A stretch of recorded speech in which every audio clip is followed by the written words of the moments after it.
Have you ever noticed that in times of crisis or hurt, death or trials, there are many people who tend to blame God for these trials or for the death or for the problems? Even if they don't believe in God at the time, it seems like when something bad happens, that's who they point the finger at. We need to understand some things. Number one, is God to blame for the problems and the trials that happen in our life? No, God is not to blame for that.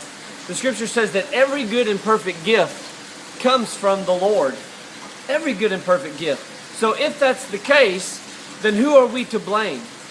What is to blame in this world? So I've got three things that I want to give to you today about blame. Number one is the devil. You know, Satan is the father of lies. He is the deceiver of mankind. And the scripture says that he comes to steal, to kill, and to destroy.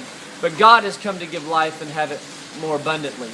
So Satan is the one who wants to steal and to kill and to destroy you, not God. And Satan will try to put the blame on God so that no one will even believe that there is a devil, but everyone will point their hand at God and shake their fist at God and say, why would you do this to me?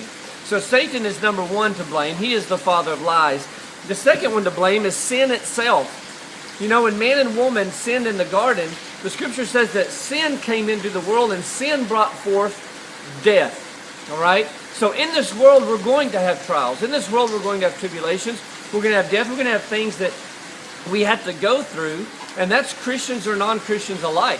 Jesus said it's going to rain on the just and it's going to rain on the unjust, just like it's raining today. So God sees that, and He knows that, and He wants to see you through it.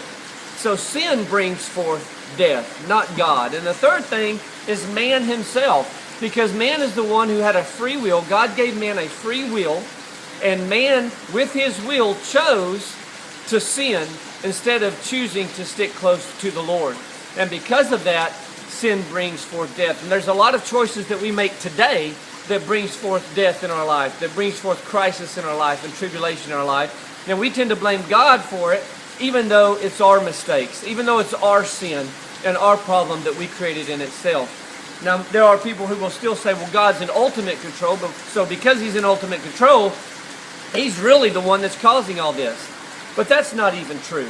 See, you have children, I have children, I have two of my own, and as children grow, we have to give them free will to make decisions in their life. We can't make every decision for them. And when they make those bad decisions, then we help them through it. Just as God said that He will help us through life. He will walk with us through life. He will take the evil things and the things that the devil meant for evil, and He will use them for His good.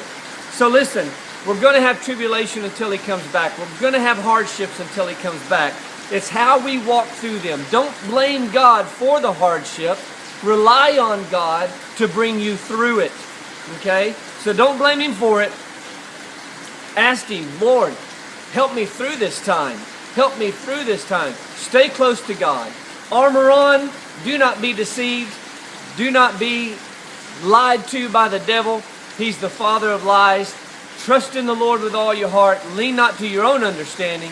In all your ways acknowledge Him. He will direct your path, and He will lead you in right ways. And He'll take all the bad things in your life, and He'll turn it for His good and for His glory. Have a good day.